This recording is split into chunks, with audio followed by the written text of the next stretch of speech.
Happy Saturday, Evensong family. I am so happy that you all are here worshiping with us tonight, and you're in for the most incredible treat Jason Snow is sharing. And I always love his storytelling and the things that he reminds us to carry with us throughout the week. And so I hope that you are just as excited as I am to hear Jason tonight.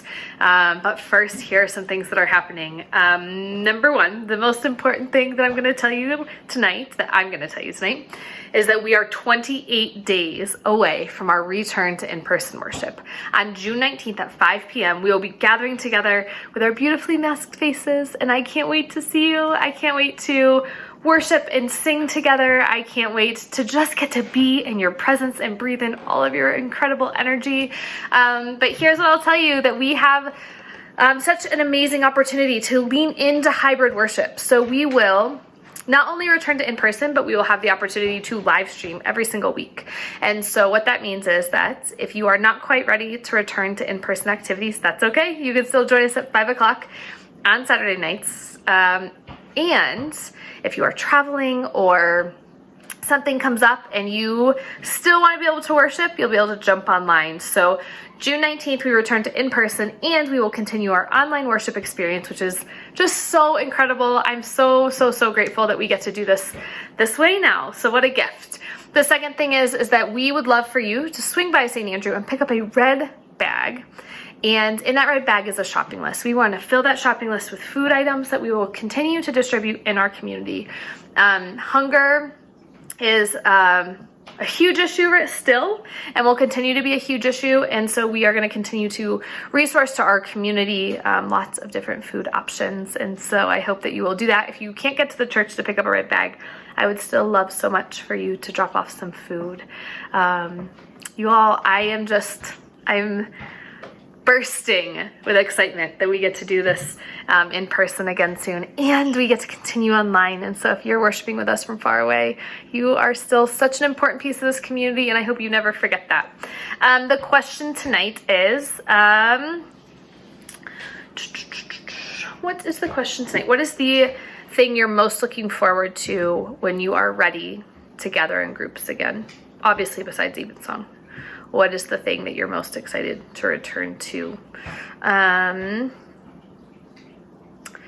don't know my answer. There's lots of things. I think that what feels the most fun for me is getting to watch kids' sports again when it's time. And then, I don't know. It's a really good question. Maybe you guys will help inspire me to think about what that thing is. Evensong family, you are so loved, you are so important, and you matter so much, and I am so thankful that we get to do community life together.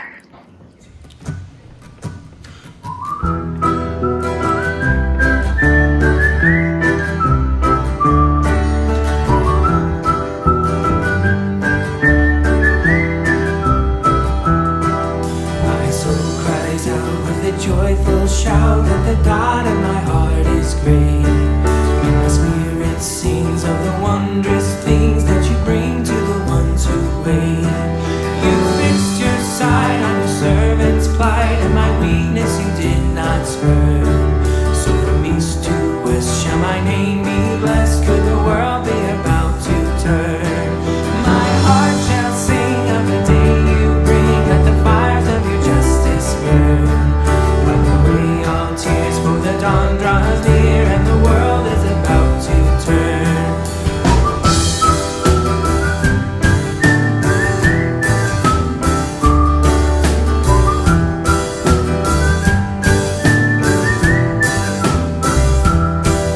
Though I am small, my God, my all, you work great things in me. And your mercy will last from the depths of the past to the end of the age to be.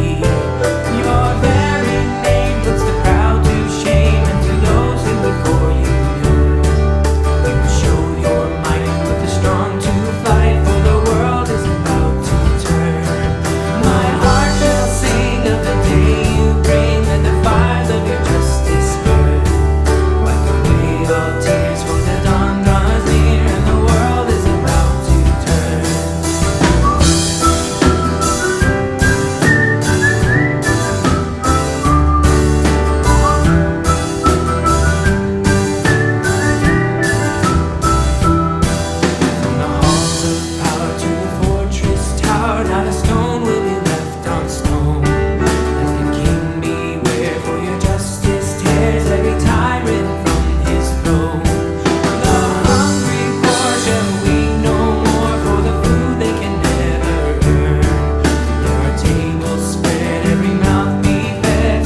age from age to age, we remember who holds us fast.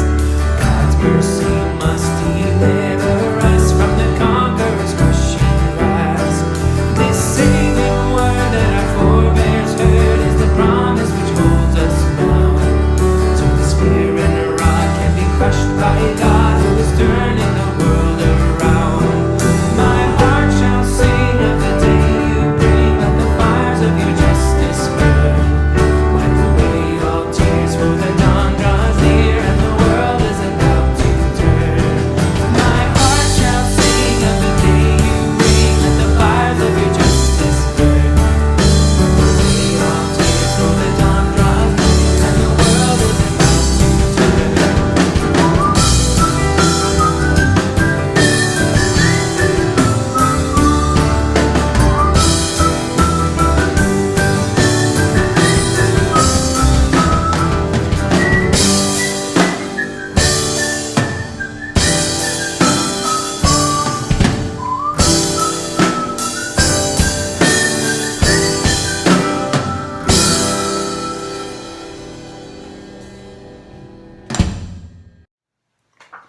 Happy Saturday, Evensong friends. It's great to be together with you again after I was gone last week during our usual time. We were moving our youngest son out of the dorms at San Diego State University, and our return trip actually gave a good story complementing our theme for this week, which is We Belong Together. A little bit about me first. For those who don't know me, I'm a very organized person. I like to be punctual. I schedule my week pretty clearly. So it's unusual that we were in the situation we were, where even though I had built in an hour of cushion and scheduled a car to pick us up to take us to the airport, things kept falling through. The scheduled car never arrived. Lyft said there were no drivers available. The rest of the family spent some time trying to get other car services. We even tried to go on the same accounts and make sure we could snag one. That fell through. We went into the hotel and asked them. They said, yeah, we've got this magic button we touch and a taxi should pull up very quickly. And we had to go back and forth to the hotel several times, and ultimately no taxi arrived. And long story short, we ended up at the airport with very little time to spare and still Daniel's whole dorm room and 2 bags to check in. And so there we stood watching a very long TSA line. Airlines are kind of backed up right now. They aren't prepared for the pandemic to end and the demand. And so we looked at this line and we had 3 choices. We first of all tried to figure out, well, can we just stay and get a second flight or a later flight? There were no flights available for at least the next day, and Mary Beth and I had both work things that we had to be at.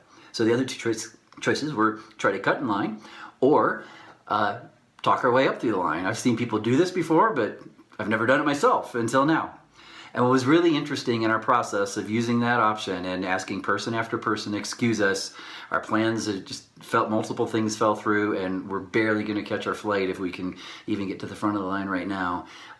You get a real microcosm of the world when you ask person after person that question. The first group of people, probably about a third, I would say, didn't even make eye contact. They waved us on, and their gesture was essentially, "Don't bother me. I have important candy to crush right here, and just go on. That's fine," which we took. There was another group of people who resisted, or at least gave some objections. One that we heard was, "Prove it." And I'd pull out the boarding pass and show, "Look, at this point we literally have 10 minutes and we still have to get through security and get to our gate." And those people let us through. We had a few people who said, "Well, we're late too, so you should wait behind us." And I said to them, "Why don't we go together? We're going to keep talking our way up. Why don't you come with us?" And every one of those really quickly backed down and said, "Just go ahead. We're not that late."